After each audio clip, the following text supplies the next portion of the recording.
So like at that exact moment, 5 minutes before, like less than 5 minutes before, I tweeted that Hunt and Juracek were having a great game. And Joe Smith tweeted that Celebrini and Will Smith didn't have a shot in the game. And then what happens? Juracek takes a horrific penalty and Celebrini sets up Smith for his first shot and a goal. So again, proving me right, you wrong. You really think that 100%. You are saying... We double jinxed it there. Yeah, double jinx should have eliminated the first jinx.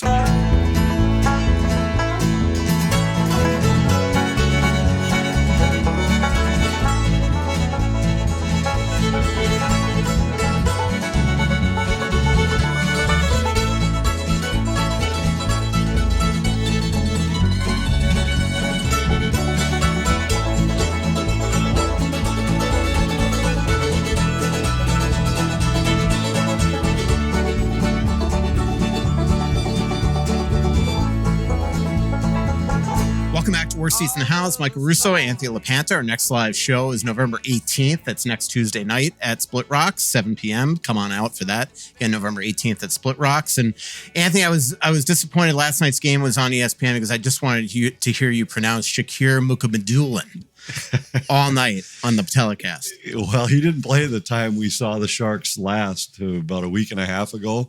That would have been a tester for sure. And we've had some testers lately, and I was just talking. I don't remember was it you that asked me about this? Somebody else just asked me about some pronunciation challenges in recent games. And we've had a couple, and Shakir Mukhamadullin would have been one that you'd had to say a few times just to get it to roll off your tongue. But one of the toughest I've had lately was when we were in New York against the Islanders, and their top defensive pair was Pelech and Polak. And it was, I'm sure I'd have to go back and listen. I'm sure I got the accent wrong on Polak's name more than a couple times, just because one is the second syllable, one's the first, and they're playing together. So it's Pelech to Polak. I mean, it just, those How are about the kind of Elias things. Pettersson and Elias Pettersson? And Marcus Pettersson on the same. Isn't one of them pronounced Elias and the other's Elias? Right. So Elias that's is the problem. the forward. Elias was, and we had those guys too. That was the Canucks. So three guys named Pettersson. Two of them have their first name spelled the same. The forward's Elias, the defenseman's Elias. And I remember when Elias took a penalty that game, I said the other Elias, on Twitter. Well, and I remember that night I had somebody reach out to me on, I shouldn't say reach out, somebody point out on social media that LaPanta pronounces this guy's name differently every time he touches the puck. And I responded to the guy, well, I'm actually talking about two different people, but it's a good point. And the same thing had happened, and I'm gonna draw a blank now on who the guys were, but there were two guys who had names that sounded very similar, and I had the same thing. Some guy had tweeted me saying, like, LaPanta keeps pronouncing this guy's name differently, and I said, well, actually, I'm talking about two different players, but I appreciate your input. But that night it was funny because, so I can imagine being the guy sitting at home. Yeah. And if I was ever going to take a shot at somebody, I would make sure I had it buttoned up and that I was right. Yeah. And you'd think you would take 4 seconds and look at the roster and say, I suppose I should just make sure there's not two guys named Pettersson or something. The other one was, it wasn't a Pettersson and Peterson thing, but it was something like that. And I'll think of it before the show's over, hopefully, who the guys were. But I remember there were two names that were really close to each other, but they were different. Yeah, everybody likes to be judges from their couch. I mean, I had a guy the other day that he's like, you're the most negative beat writer ever, blah, blah, blah, blah, blah. And then I look at his timeline and it's him, one, going after every writer ever, but it's him also just obliterating teams. And I'm like, wait a minute. like it'd be one thing if you were Mr. Cheery on Twitter, right? But you're I see it every once in a while, only because we talk about it, and I see people when they'll attack you with like a grammatical mistake or something, not even in an article, just in a tweet, join LaPanta and me at this place. It's I, you idiot. Yeah. And you'll just be like, well, actually, it's not. Yeah. But I appreciate thanks for the tip. Yeah. Hey, speaking of, confusing, so I just brought you a Starbucks, and I appreciate the barista, let me read everybody your order. The barista was very confused. Yeah. It's a Grande Nitro cold brew. Right. I get it in a venti cup because I like to add ice. Because they won't give you a venti nitro So then cold why brew. do you say light ice? I just say add ice. Oh, add ice. Yeah, because they won't give you a venti nitro cold brew. Apparently their limit is grande. Okay. So I always just ask for it in a venti cup so that they can add a little ice.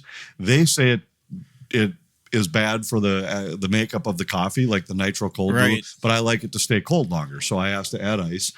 Then they normally make these with a milk foam, and I like coconut milk. So I ask for it with coconut milk foam instead of regular milk foam. And then I just throw a little cinnamon powder on the top. But the first time I ever ordered it in person, they type it in. Well, then it shows up on your app as a previous order. So I would just resubmit that order.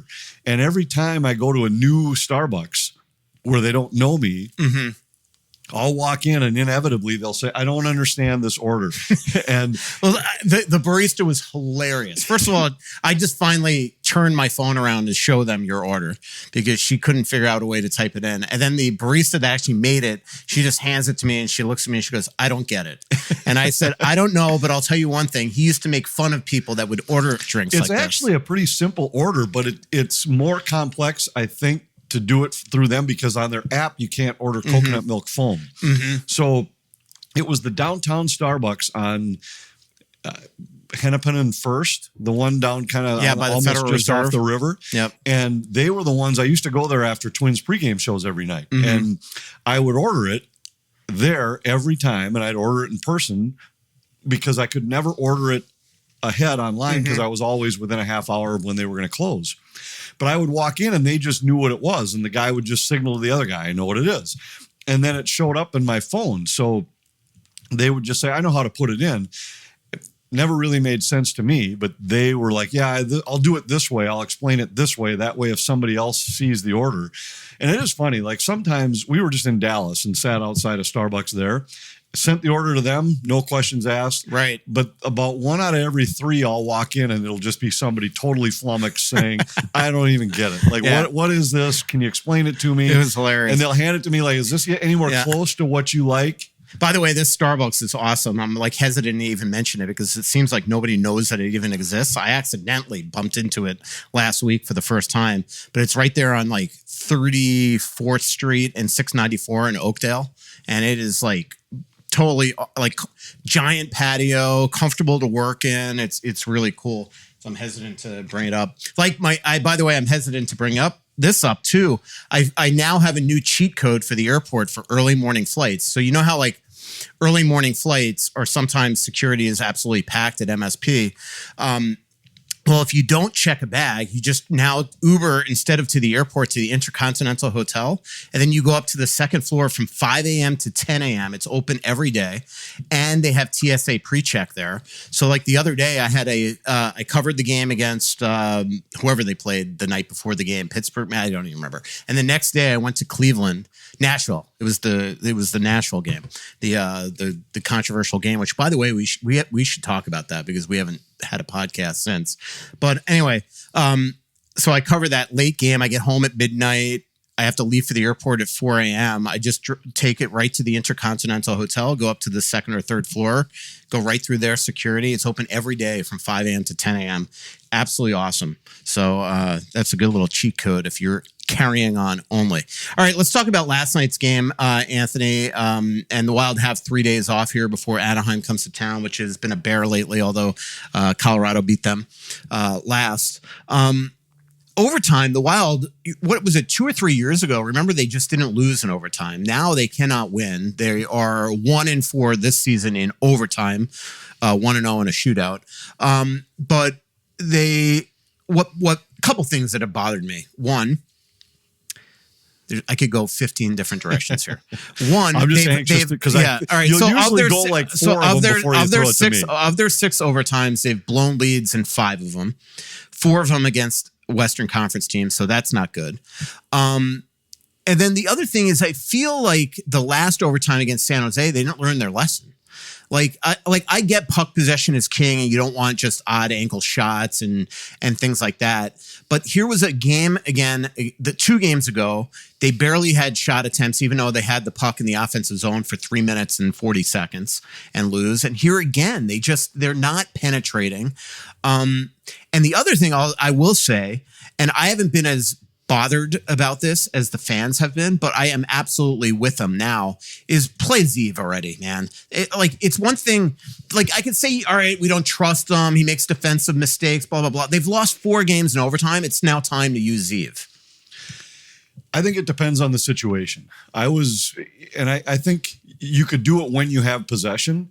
I would be worried. You're playing against the best players in the world with more space than they'll have at any other point in the game. And you're going to ask him to have to defend them at some point.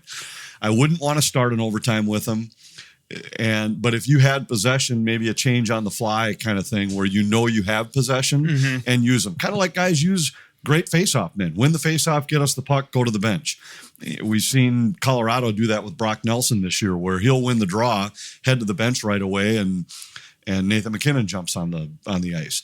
And I would start there. I would not start overtimes with him. I don't even think I would start faceoffs with him right now, because if you lose possession, you've got great skating defensemen in Spurgeon and Brodin, where if you have to defend, I want to use one of those guys. But I totally am with you. But the key to overtime is to score first. Who could do that better than that guy? Like the one thing he will do is make a play in overtime, and the Wild are not making. Yeah, and I agree with you in that he will make more things happen, but he will also make more things happen for the other team. And I just think that right now, if I was John Hines, and I haven't talked to Hines about this, but if I were Hines, I'd consider using him in spots where if we maybe he would have been maybe he would have been over the boards next had they not scored there, and Brodin, because he went Spurgeon, Faber, Brodin in order. And there. Usually he goes back to the other guys. Exactly. But I could see, if it were me, I might try it where if we're coming up the ice with possession, let's throw Zeev on the ice. But if we get a whistle, and even then, it's not. I mean, he's going to lose possession far more often than any of those other 3 guys are. He also might make more plays than those 3. But there is no question that right now, at the state of his game, he's going to lose possession more than those guys do. The only thing is now let's say you've got Kaprizov and Zuccarello on the ice. You don't have your best defenders on the ice, and you're facing the best the other side has to offer. So it's a two-way street. I just don't think you can look at it and say as simply as, well, we've lost 4 overtimes, so therefore we better change things. Because keep in mind, one of them, they had the puck for 3.5 minutes. Celebrini gets 1 shot, and probably a shot that should have been saved. Well, exactly. So there's more to it than just who the defenseman is. And to your point is they need to get a save in overtime, and they're not getting those. But the only thing I'll say is that possession is not helping them. At some point you got to try to make more plays with possession. And it just feels like they did they didn't learn their lesson from the San Jose game, the game before. They did the exact same thing. Though, so let's go back and think about the overtimes. Did the other team do more when they had possession? I mean, the first time against San Jose, it's a breakaway. So that's the only time they had the puck was a lone breakaway. Last night, really the only time that they had the puck was the 2-on-1 at the end. The Philadelphia game, it was a breakaway after the Wild had hit the post. And so it isn't like the other guys that they've got possession and they're just going, making plays, taking chances, trying to make something happen. That kind of goes with my point too, is like put Zeev out there and make 1 play. And you know what? I mean, that's the only way. I guess I would say if they were 4-0, go with what's working. But at some point you got to change it up. And your point though that you made earlier, I think, and we had a graphic on this the other night. I'll find it because I think it went back to when Dean took over for Bruce. From that point to the end of last year, the Wild were like the 2nd or 3rd best overtime team in the NHL. And now they're 1-4, which is bizarre because it's largely the same people. And yet they just, for whatever reason right now. And so under Hines, for sure, the strategy's been the same. It's been possession is king, take it over. And I don't know that it's time to blow it up yet, but I don't know how many more games you lose. 6 in a row? before you say, all right, maybe it's time to try these are something huge different. points. Like, I mean, again, I know I keep on harping on or going back to last season, but they made the playoffs via tiebreaker. So every point matters. And they just keep on giving Western Conference teams more points. And I know that maybe we don't look at Utah and San Jose as like legit playoff contenders, but hey, these are big points. And same thing, like, and they're blowing leads in these games. LA, they won in a shootout, but I think we forgot the fact that they blew a 3-0 lead. Right. So, well, in Nashville, they won in overtime. They blew 2 leads in that game. The only one that they came back was the first San Jose game. They were down a couple times, I think. Well, they were down against Winnipeg and came back and lost in overtime. Yep, that's the one. And they were down against the Sharks. They were down 2 goals twice. Right. Came back but the and Winnipeg game, at OT. one point, they did take a lead in that game, if I remember correctly, in the third period. Didn't JoJo score? Yeah, they did. They were down 2-0, then up 3-2, and then lost in overtime. So that was a blown lead and come from behind game. I can't believe that you remember stuff like that.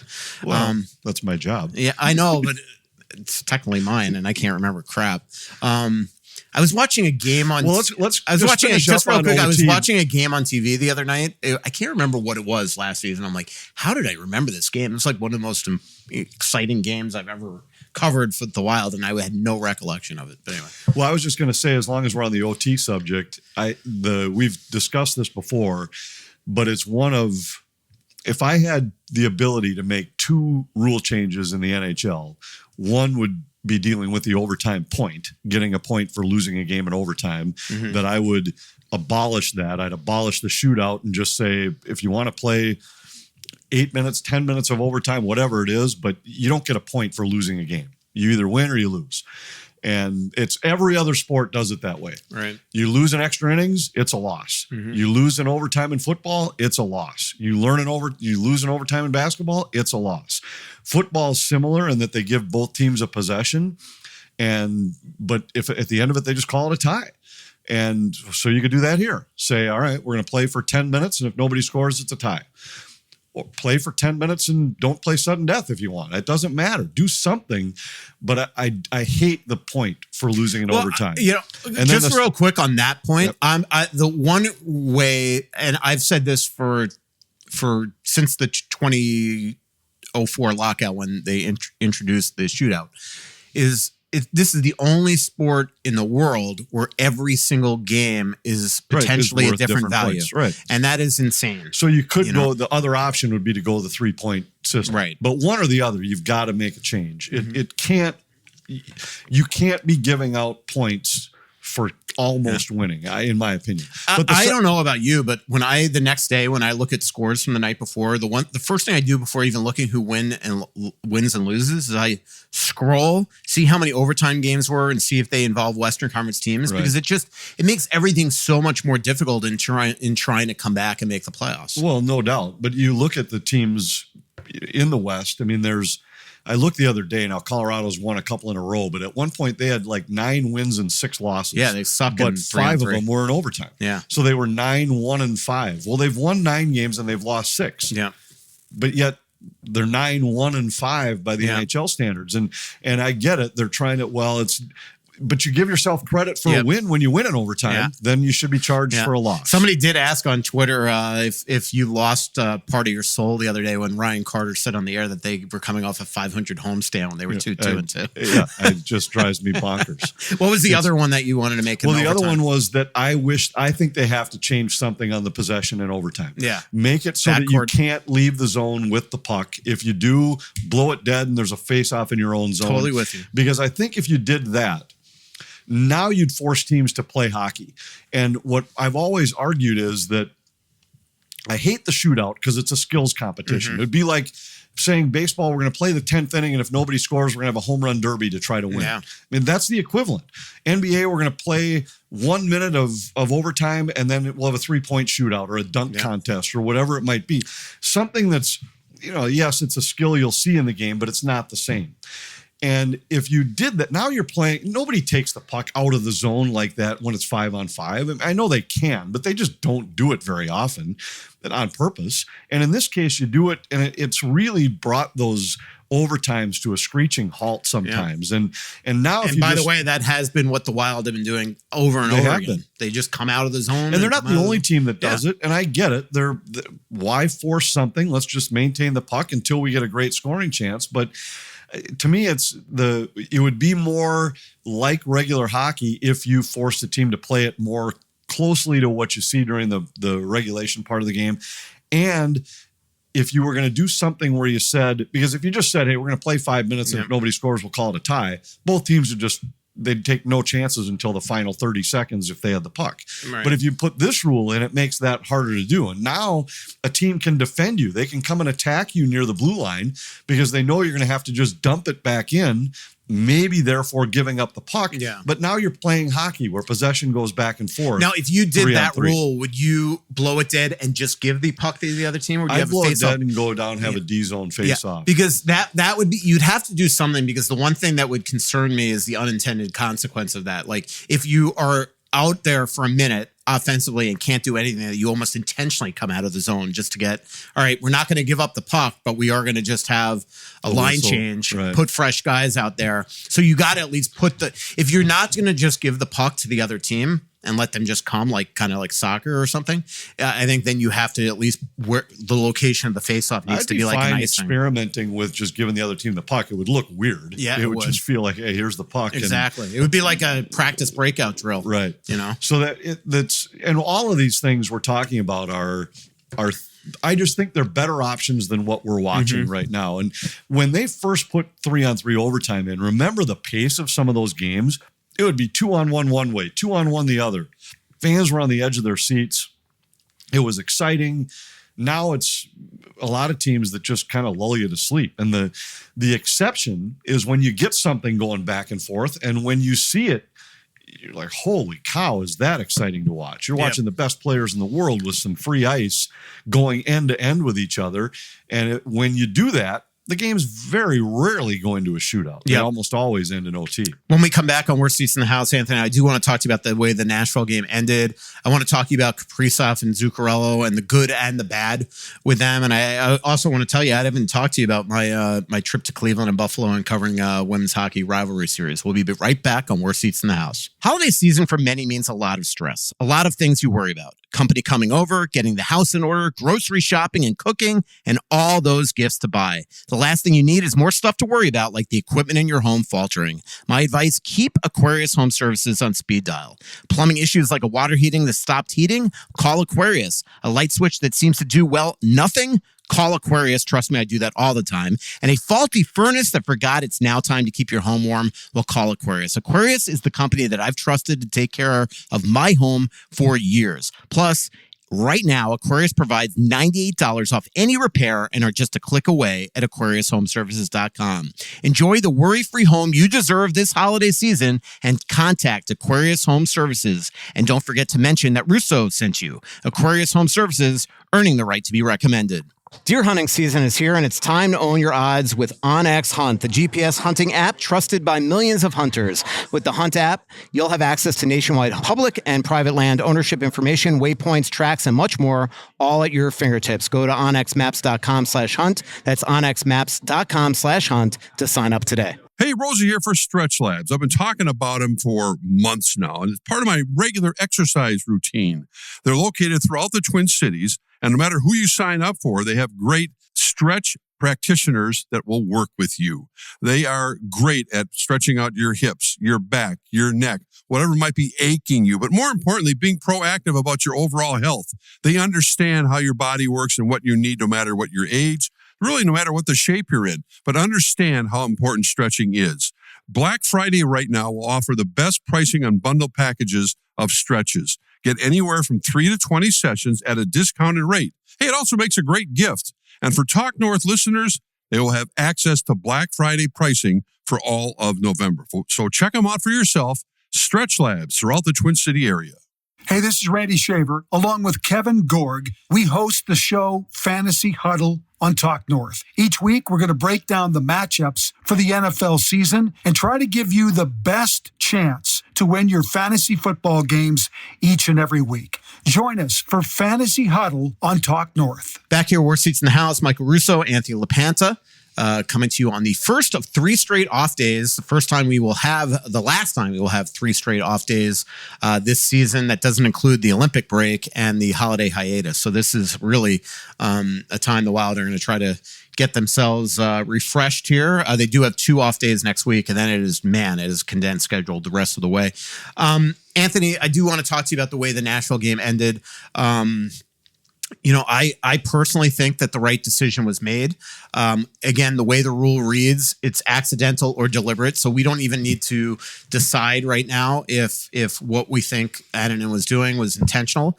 But I personally still think he was. I think that it was a one-timer for Kaprizov, and he was trying to knock the net off. And the next thing you know, it's an imminent scoring chance to the back door. The rule doesn't say when that imminent scoring chance ends. It doesn't say that the referee needs to get a compass out and decide that if the net was on its moorings, that the rebound wouldn't have come back to him, that it actually would have went behind the net. It's not a subjective thing there. I think they got it right. I think that the net came off the moorings during a scoring chance, and it would not be fair if that goal didn't count. I think they got it right. And I don't know if you went back and watched our broadcast or anything, but immediately when the play happened, I laid out the rule on the air and just said, look, it doesn't matter if it was intentional or not. Any defending player knocks the net loose. If a Wild player had knocked it off, that's different. But if a defending player knocks the net loose, then if an imminent scoring chance exists, and the player puts the puck into where the net would have been, the goal counts. When we watched the replay, the only reason why I wondered if when they watched the replay they might overturn it was because the first chance. It wasn't the first chance. Now, the rule doesn't specifically say it has to be the first chance. It doesn't say it can't be the second chance. It doesn't really say it either way. It just says imminent scoring chance. The only thing I think you could argue if you were on Nashville's side is that when the puck hit the side of the net, the base of the net, if the net had been in its regular place, it might have slid right past it and gone to the end boards.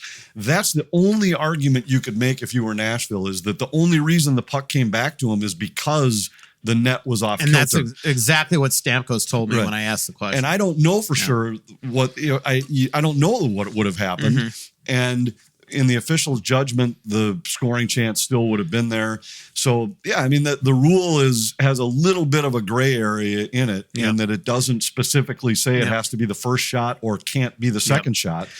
But Johansson, I thought, was interesting when he talked about it afterward. He didn't know the rule. He just said, I just figured I'd throw it in there and just see what happens. I thought it was interesting Stamkos is just he's that guy. He could go through every goal that he's ever scored, and you can go one by one, and he will tell you what happened. That's what incredible memory this guy has. It's like Doobie with goals against. He actually, same thing. He could tell you every one if you just say, hey, tell me about Braden Point's goal in the 20. He remembers his stuff.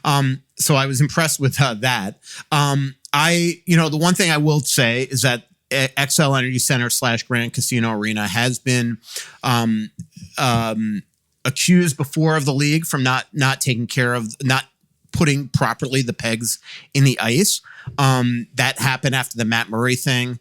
That was something the league definitely checked with the ice crew and told them to be more careful. In this one, a couple possessions before he goes up against the post, there's a lot of people that think the peg came out there and never got properly put back in. That's not going to be, the linesmen are supposed to look at that, but that's not going to happen in play. No. Annunen was certainly not waving to let them know that the net was on its moorings. Annunen in that game, I think there were 3 occurrences. Yeah. I think that one on the power play was absolutely without question he was trying to knock the net off. I totally am with you. And in fact, I asked Al Stalock about it, and he said, I think it's a smart play by the goaltender if you think you can get away with it. Yeah. I got unsolicited texts from current and former goaltenders, 6 of them, that all said that he was intentionally knocking the net off the moorings. So I know a couple people have disagreed with that. I saw Mike McKenna on Twitter, who I respect greatly, says that is not what was going on. And I'm sure that there's a lot of people. But anyway, I think either way, to me, they got the call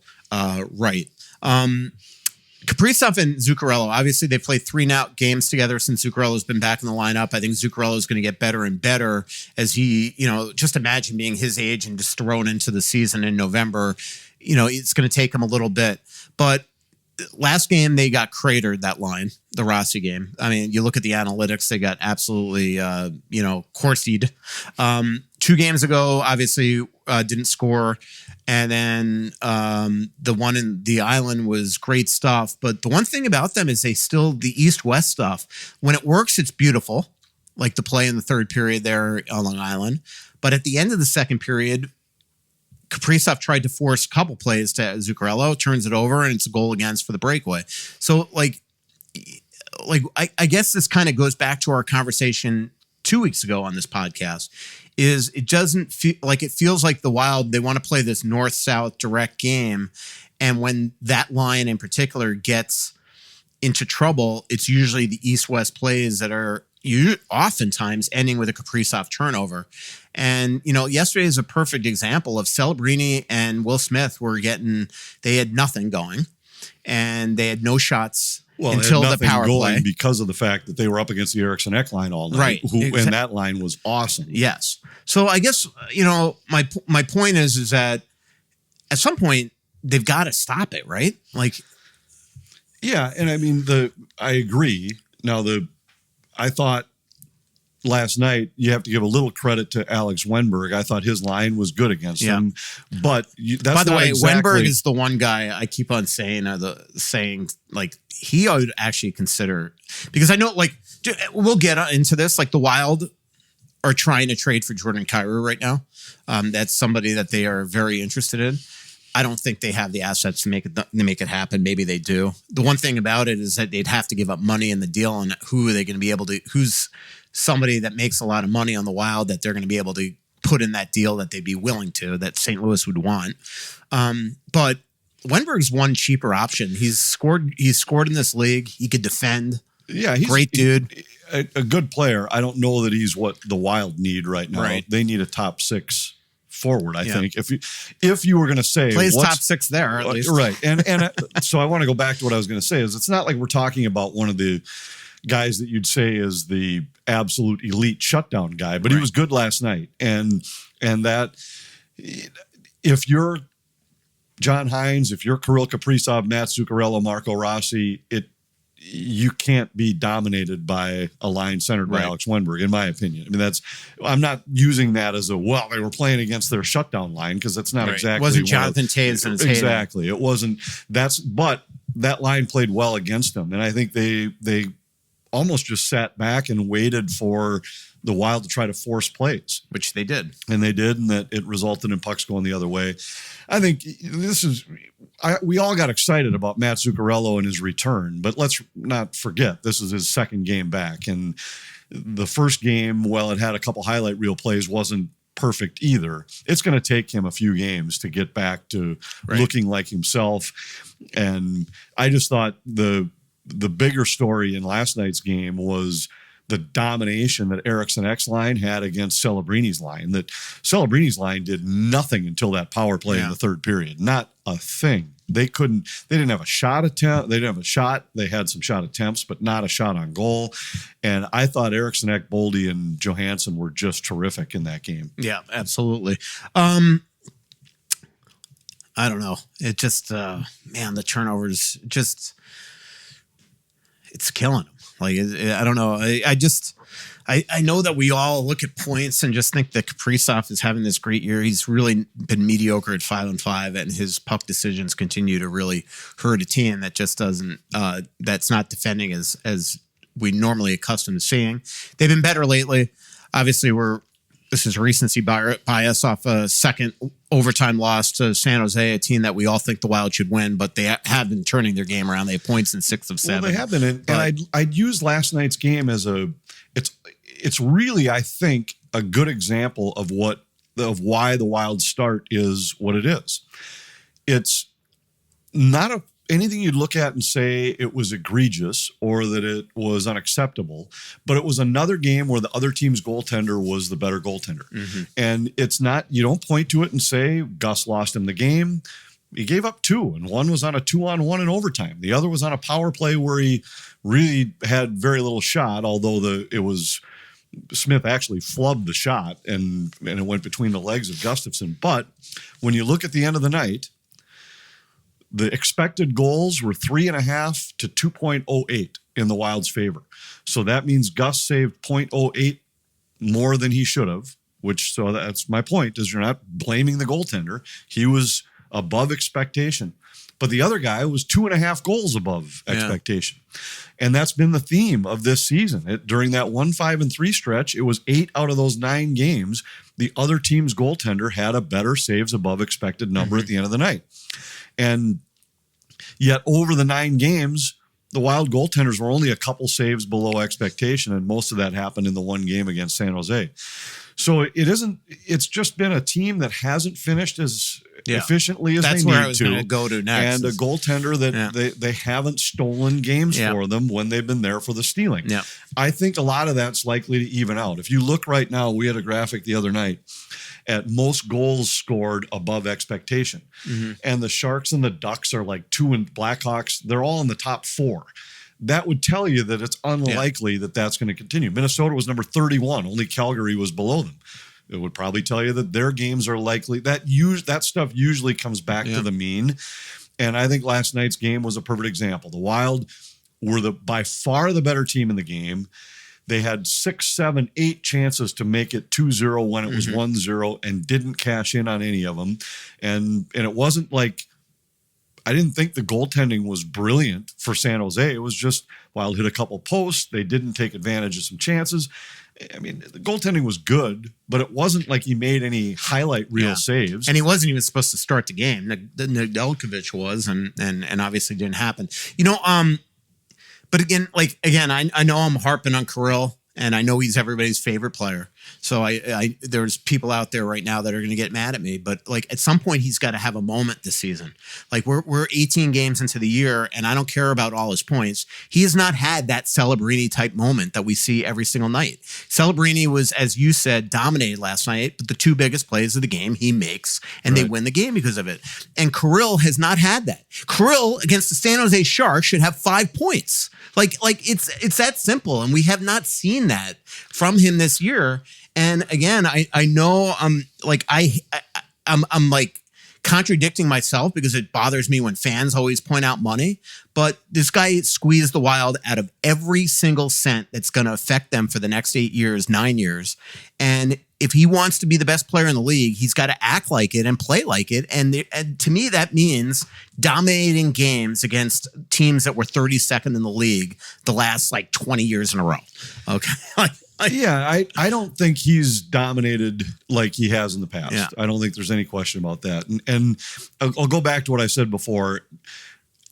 Let's give it a week. Let's give Matt Zuccarello a week to be back and see if those two rediscover some of that, because it's hard to ask a guy, especially at 38 years old, to all of a sudden jump in a lineup and be at full game speed right out of the gates. No doubt. And I'd even go back to the overtime play last night. I'd say in a week, does Matt Zuccarello lose that puck along the wall and get knocked down by Celebrini? I'd say probably not. Yeah. By the way, were they I didn't cover the game last night. Were they complaining that Zuccarello was tripped, or were they complaining at the Brodin play where he was definitely tripped? Well, because Zuccarello to me was just knocked off the puck. Yeah, the only Zuccarello barking afterward led me to believe that he thought, and Celebrini's free hand did grab him on the shoulder, but I didn't think it was and the Brodin one, I'm not positive he was tripped. I thought he was live, and I went back and watched it, and it looks more like he just.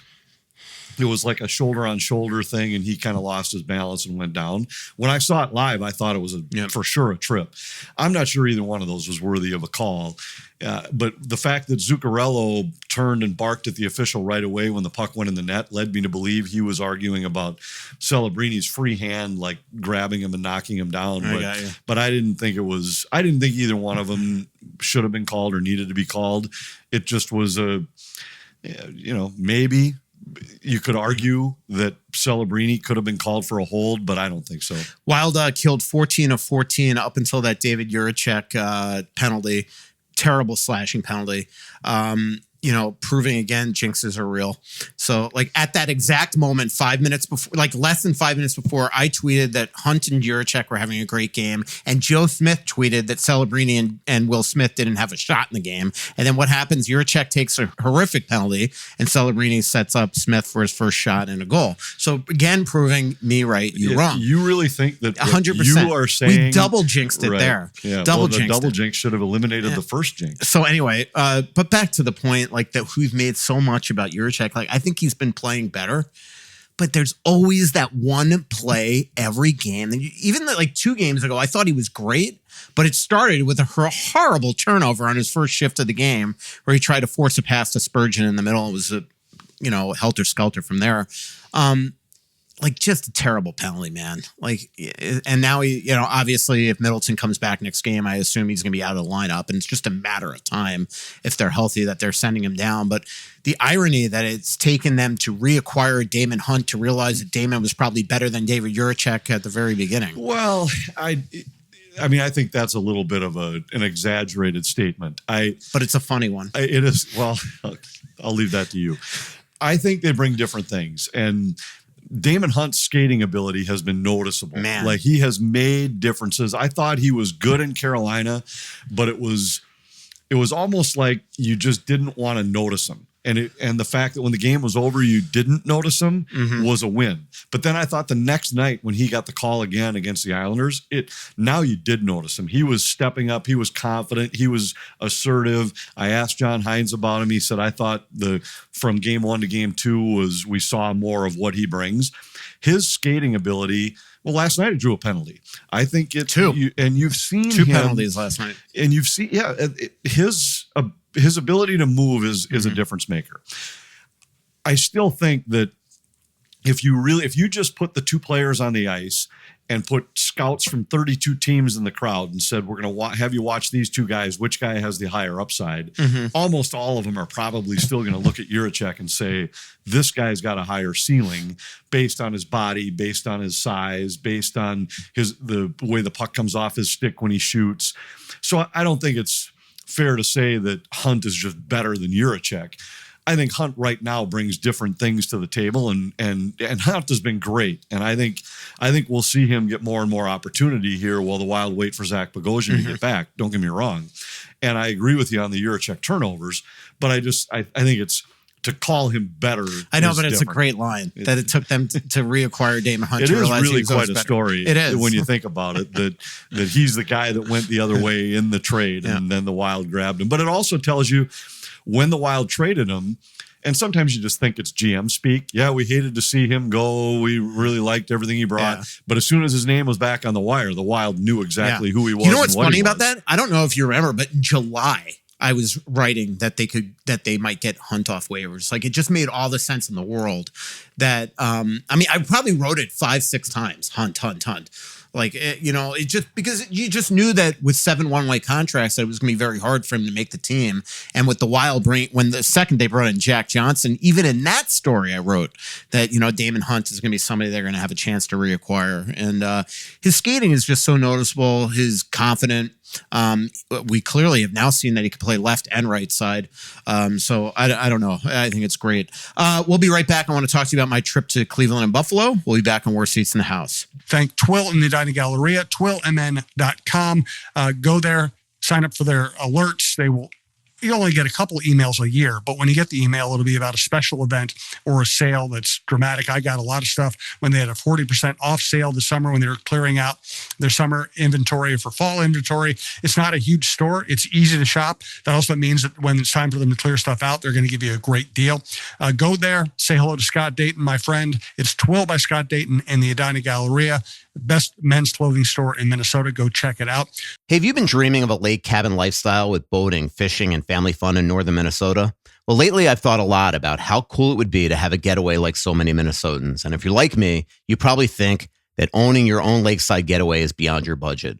Well, if you think lake cabin real estate prices keep going up, well, think again. This is Russo, and I'm here to tell you there is an affordable way to enjoy a cabin lifestyle and all that goes with it. And yes, I said affordable. I founded a Clamshell Beach Resort, which is located on the Whitefish chain of 14 lakes for you and your family to enjoy. Here's how. Clamshell has lake homes that offer deeded fractional ownership, and the keywords there are deeded and fractional. You own it. Imagine having 5 weeks a year to enjoy Clamshell with its beaches, pool, and lodge that's full of kids' activities. Is golf your game? There's a great golf course right across the road. Like winter sports? Well, you can go ice fishing, cross-country skiing, or snowmobiling right out the door at Clamshell. And there's no maintenance, no grass mowing, no snow removal. It's done all for you.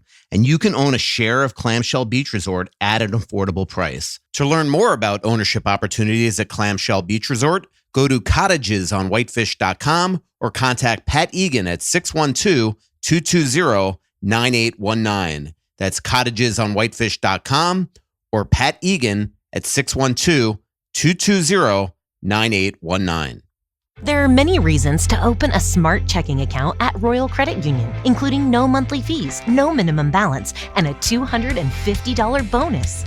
Getting your $250 is easy. Open your account by December 9th. Receive 2 payroll direct deposits of $200 or more, and you'll get a $250 bonus. See details and open your account today at rcu.org/getchecking. No minimum balance required to obtain bonus. Offer ends 12/9/25. Insured by NCUA. Mike Russo, Anthony LaPanta back here. Worst Seats in the House. Final segment of the show. November 18th is our next live show at Splitrocks. That is our only live show of the month, so definitely come on out.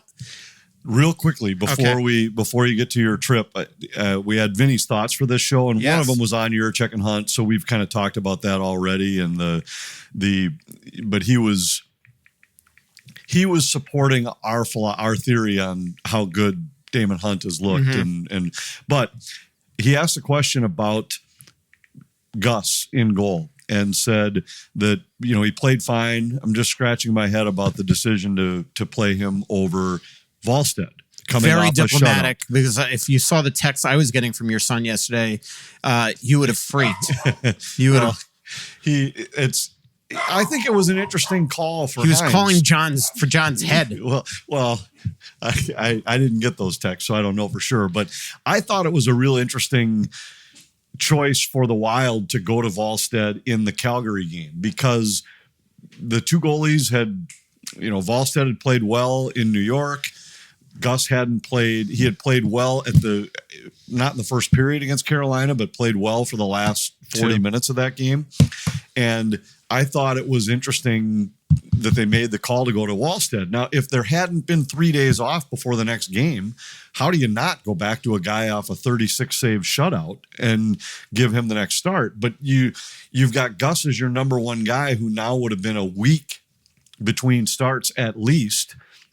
And he's still your guy. I mean, Wallstedt, I thought, was great, and it was fun to see him celebrate. But it's an interesting point, question. He did give up a half dozen goals to San Jose just 2 weeks ago. And, I do think that, they always planned on Gus playing that game. And it's because he would have gone 9 days without a start if he's playing in Anaheim. Now the question is, how do you split it? I would probably go Wally against Anaheim to give him the front end and Gus on the back end against Vegas. That's how I would do it. But yeah, I don't know that it really matters that much. You've got Carolina next. I think Gus's numbers against Anaheim are incredible too. So I might go Gus in the first game and Wallstedt in the second. Especially because we just saw Wally on a second of a back-to-back in Long Island play well. So it's not like the old and you're not traveling, so it's not like the old the old adage you're giving him what they did to him in Dallas a couple of years ago. Right. No, I think I'd go Gus first, and you, as much as you want to keep guys on edge just a little bit, you want to make sure they know that nothing is given, nothing is just handed to you. But at the same time, Gus is your number one. Yeah. And if this team is going to go anywhere, Gus is going to be the number one guy. Do you think Phil sees a squirrel or a rabbit? I think he sees the neighbors getting in their truck, and he's just making sure we're safe during the podcast. That's a good point. We got some Twitter questions, but I did want to talk to you. So I just covered the Rivalry Series in Cleveland and Buffalo. I actually had a great time. One reason why they sent me, Anthony, is because is just to get to know both the Canadian and the United States women's team. Is because I'm going to be covering them at the Olympics, and I don't want to go to the Olympics and not know anything. One, storylines with the girls, two, how they play, and then next thing I know I'm just kind of doing the easy way out and writing just boring game stories rather than storytelling, which is what you want to do at the Olympics. So I had a great time. Cleveland, I don't know. I've spent a ton of time there. Not a ton of time there, and it was a great downtown. Awesome restaurant at the Marble Room. I went to the Rock and Roll Hall of Fame. They have a Saturday Night Live exhibit where basically you could sit in front of a TV and watch every musical performance ever on Saturday Night Live. So I actually went to a Katie Holmes and Dave Matthews Band Saturday Night Live once, the only Saturday Night Live I've been to in my life. And I was able to go back. I think it was in like 2001. I was able to go back and actually watch DMB's performances from the show that I was at. I probably sat in front of that TV for an hour watching different songs that were played on Saturday Night Live over the last 50 years. So that was pretty sweet.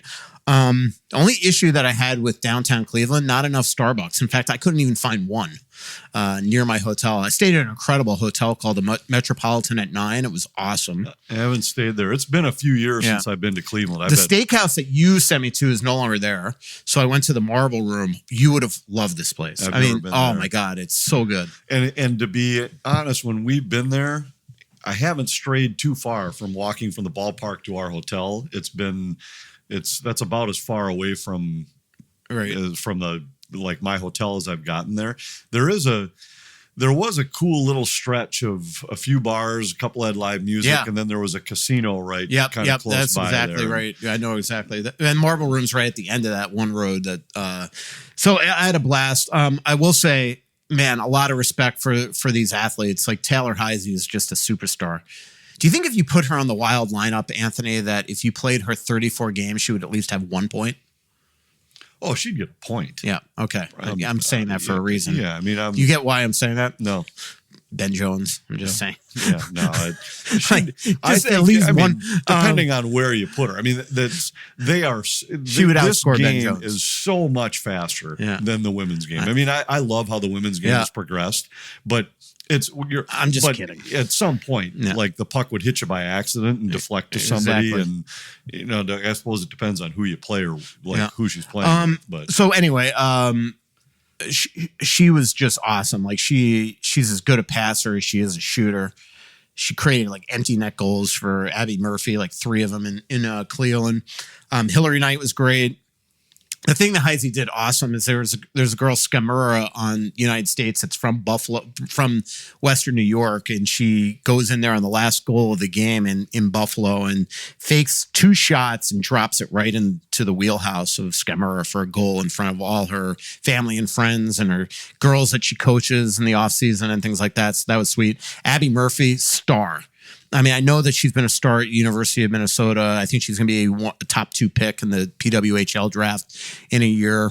But man, like I always looked at her as kind of like a little Brad Marchand, and she could do so much.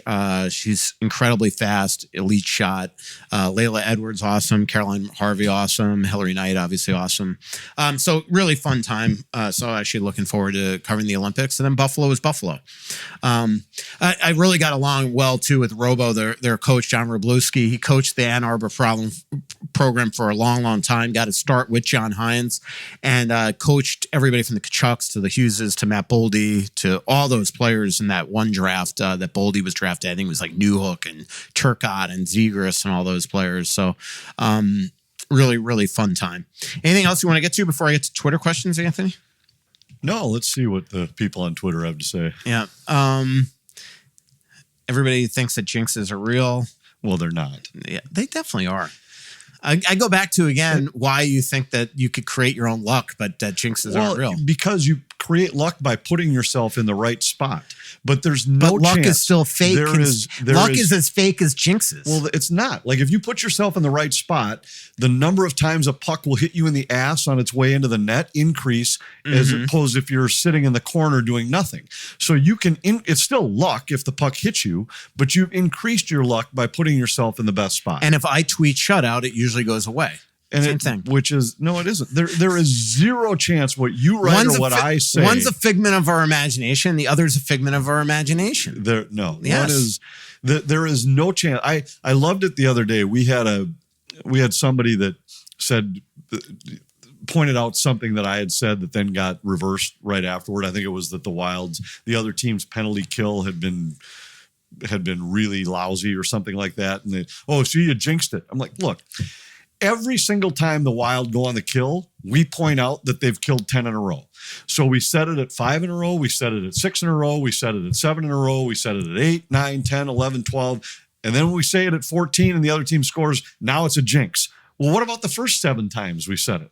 We didn't jinx it then? Eventually it's going to end. It has nothing to do with what we said in the broadcast booth during the game. I disagree. All right. Tommy goes, any updates on Nico Sturm? When he returns, any chance Urov moves up the lineup as a wing if no trade for a top 6 forward by then?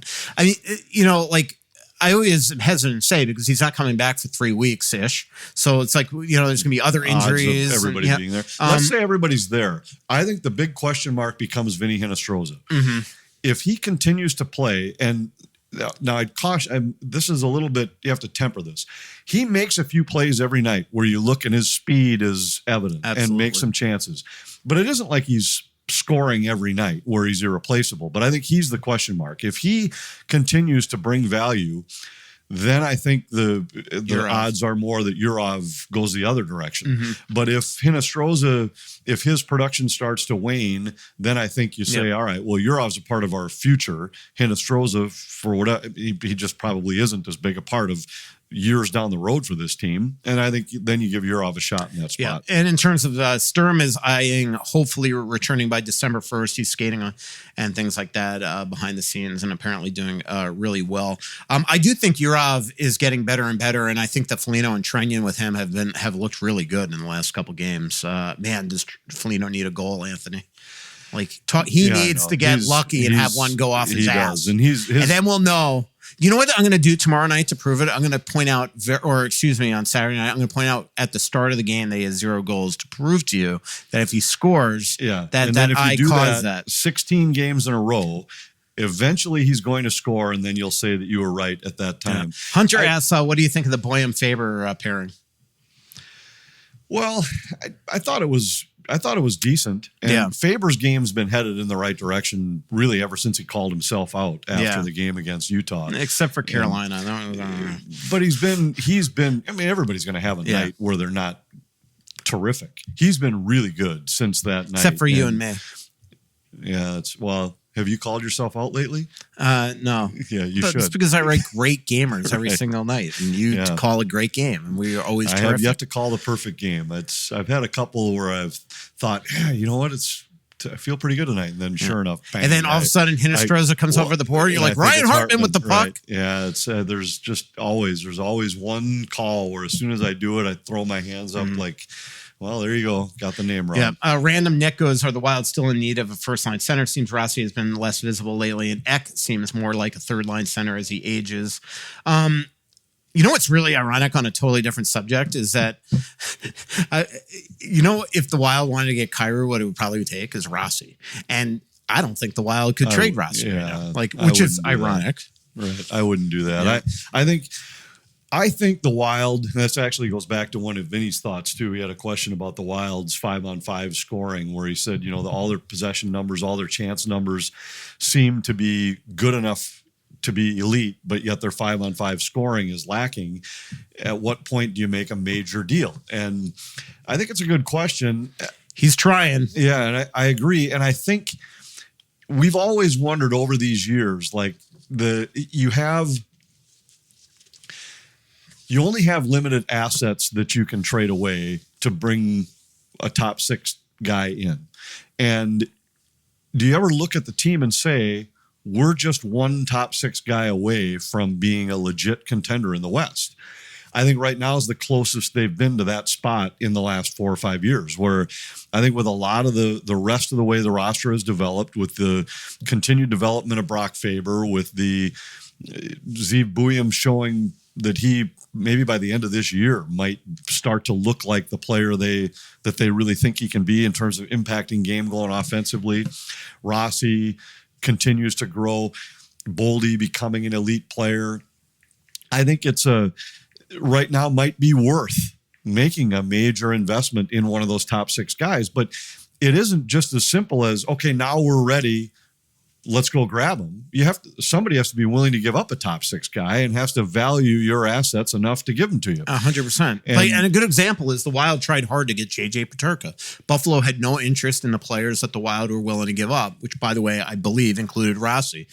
Now, everybody keeps on asking, could the Wild go after Tage Thompson? 100% the Wild would love to trade for Tage Thompson. But if Buffalo didn't like what the Wild were offering Peterka, what's the chances with a guy that's actually signed at an incredible contract at a little more than $7 million up until 2030? What's the likelihood? Like, Peterka was less of an asset for them because he wasn't signed and wanted out, where Thompson's the difference. So it's not easy. Same thing with Kyrou. Like, Kyrou's 27 years old. He's signed for a long, long time. It makes sense for the Wild to go after him. $8 million is pretty quality. We've seen his speed and his scoring. What he doesn't have is grit at all. He definitely would not be grit first. No, but if you trade away one of your top 6 players to get an extra top 6 player, then you're still a top 6 player short. 100%. So even if it's an upgrade, you're still, I think, with this roster.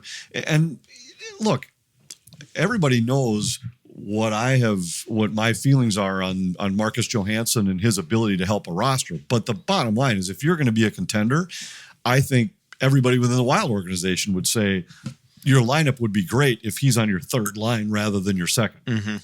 And if you add a top 6 player, that's probably what happens. And now you really have something. So if you can add that player without disrupting the guys you already have in your top 6, I think right now is the time to go and take that shot. How did the 2 dogs not realize that Margot just walked in?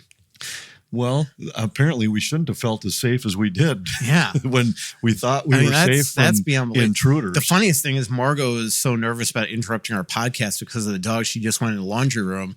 What is she going to do in the laundry room for the next 40 minutes? I don't know. We only have 5 minutes left in the show. Don't come out, Margot. Zach says, as the president of the Marcus Johansson fan club, was Anthony disappointed to not be included in the tribute video for his 1,000? I did hear some of your calls, so you're kind of included. I'm sure I was a part of it. I thought it was a really cool tribute that they had, and some great players that had a lot of great things to say about Nicholas him. Backstrom calling him his favorite line mate ever. Right. I mean, that's incredible. And even pointed out that, and I happen to play on the same line as a guy who's got 900 goals. Well, the one thing, man, that was cute as heck was his 2 daughters. I mean, both with you just don't get like tired of that. I know this has become the thing where somebody has a milestone game, you're calling their kids into the locker room, but and then his daughter's on the ice being so proud of him, like that. Well, how fitting was it that he immediately extended his scoring streak in his 1,000th game, right? Not the night of the ceremony, but in his actual 1,000th game. Yep, he's on the score sheet on the first goal of the night, and he's been playing great hockey for this team. And we mentioned earlier the job that line did against Celebrini's line. Yep. I mean, Celebrini at 5-on-5. 3.5% expected goals for. 3.5%. That's got to be his lowest number of the season. Yeah. But he created 2. He created 2, but one's on the power goals. play and one's 3-on-3. I'm saying 5-on-5. I know. 5-on-5, he did absolutely nothing all night, and that's because of the work of that Eriksson Boldy line. OC Wild Boys 59 goes, it's time for Buium to move back to the power play 1 full-time. Agree or disagree? He did get the rest of the game yesterday. I think the last 3. Do you agree or disagree?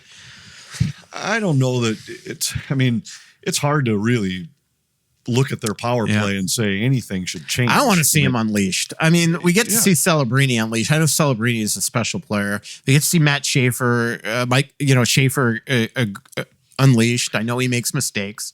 Well, all that's true, but let's keep in mind, we've talked about this on an earlier show. The expectations of both of those teams significantly different than the expectations for the Wild. Number 1. Number 2, look at where they are. San Jose doesn't have 6 top end forwards where Celebrini's trying to fight his way up the lineup. Yeah. And the Islanders don't have a top 4 like the Wild have. their first pairing of Pelech and Polak is decent, and Schaefer doesn't play on the top pair because of it. Yeah. But I thought what was interesting, and you'll be impressed, that I happened to read an article that was written on The Athletic. It was ranking like the top 170 players under, what was it, under 22, I think it was. And they had Zeev Buium rated ahead of Matthew Schaefer. Uh-huh. I think they were like 8 and 9 or 9 and 10 or something in the league. But I thought that was interesting, that as all this hype about Schaefer, and yet your guys in The Athletic have Buium ranked as a higher prospect. It'd be nice if one day you'd read one of our stories, Joe Smith and myself. Aren't you a team at The Athletic? Yeah. You don't read anything. I read that article. I know, but nothing of ours. Like I could tell to you, it was very much a news to you that the Wild were going after Cairo. I could tell by your face when I brought it up. Yeah, it would absolutely. Not that we've reported that. By the way, every time I ask for questions on the X, I know immediately the people that are not athletic readers, like the person that asks when Sturm's going to be back, who the Wild are going to, like people acting like it was a big scoop by ESPN that the Wild are trying to make a big trade. We've only reported this for freaking 2 months in a row. Anyway, Tom goes on. Now that KK has re-signed, what question do you get asked the most? Who they're going to go after? Here's one for you. Corey asked, do we take hope in how well the Wild controlled play last night or distress that they only scored once? I think both. And I think their game's been trending that way lately. Mm-hmm. And so I think you're always looking for things that are sustainable. And I think the Wild style of play over the last 6 games is something that is sustainable. They're 4-1-1 over that stretch. Mm-hmm. But I also think that at some point you just can't keep saying that they're scoring goals under expectation and that'll even out. At some point, guys have to finish. Right.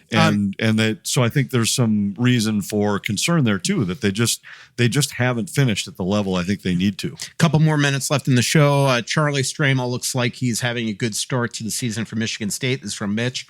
Adam Bennick too. Iowa's had a slow start, but okay since stated the prospects 1 month into the season. Also, last penny will be minted today. Is that true? They get rid of the penny? I didn't know that. Apparently. We should start. You should write an article about that. I know. I like that they're getting rid of the pennies. Is there anything more annoying than a penny? Well, how often do you carry change anyway? I know, never. I barely have. I don't remember the last time I've actually gone to the ATM to get cash, let alone.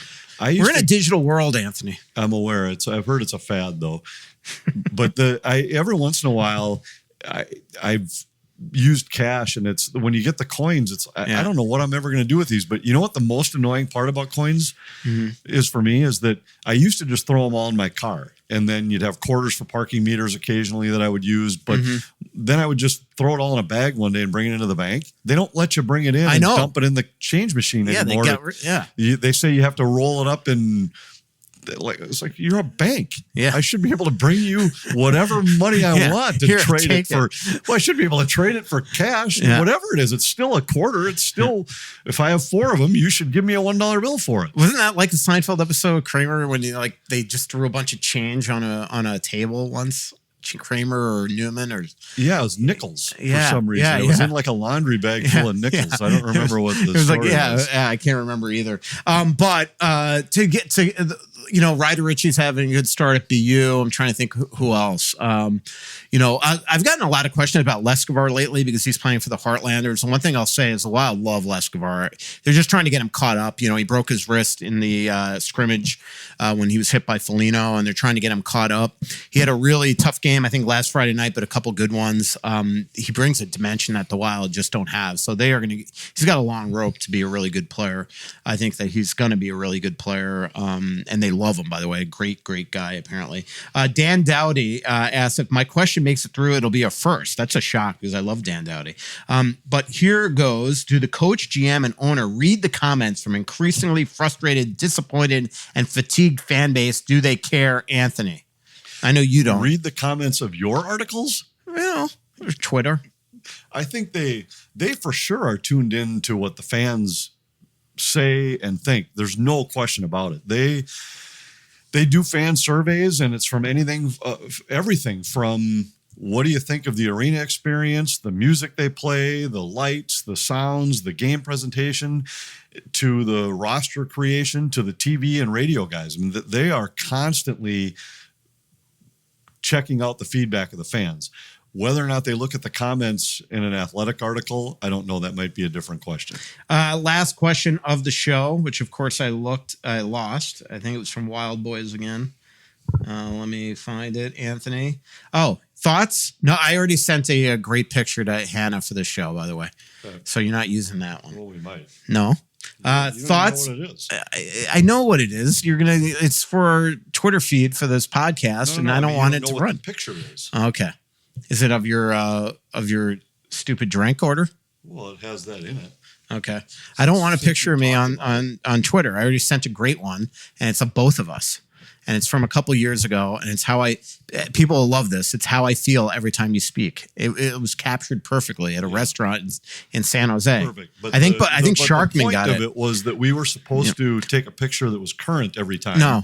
And every time. Last week's was great. I know it was but it's not what they asked us to do. It was like 3 channels ago for you. It was 3 ownership groups ago. Fox Sports. Thoughts on what is going on with the Oilers and Leafs? This is from Wild Boys. I'll let you go.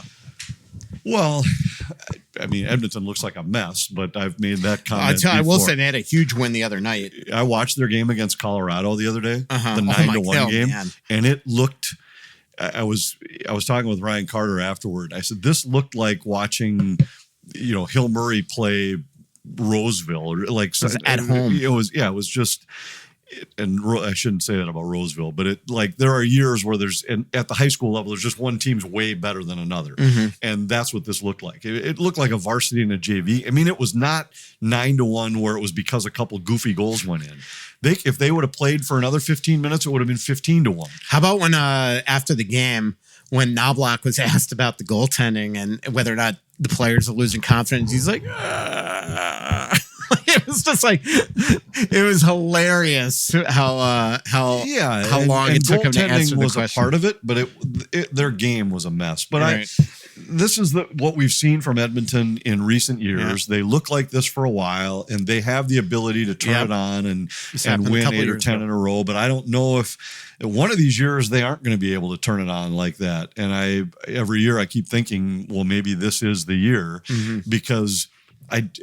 We don't need to go back down my comments about the way their roster is built, but I'm surprised they've been able to overcome it and have the runs they've had the last couple of years. Right. And then Toronto is sort of the same issue. They're not defending well. They're not getting great goaltending from Stolars. They need Wall back badly, which he's starting to do his rehab stints down across the road in Toronto. Right. I think there's a lot of teams right now that are off to mediocre starts, and the challenge for teams is to nip that as fast as you can, because I mean, we're not talking about teams that are 4-12, but you're talking about teams that are right around NHL 500. Some teams are starting to play better. The Kings are playing better. The Stars are playing better. Wow. How about Corey Perry, man? He's been unbelievable. It's crazy. How about the Ducks? Look at Florida, and if they didn't have Brad Marchand, where would they be right now? Oh my God, 11, 12 goals already. Right. And so there's a whole bunch of teams that are in that same neighborhood as Minnesota is right now, and I think it's whichever ones can make that.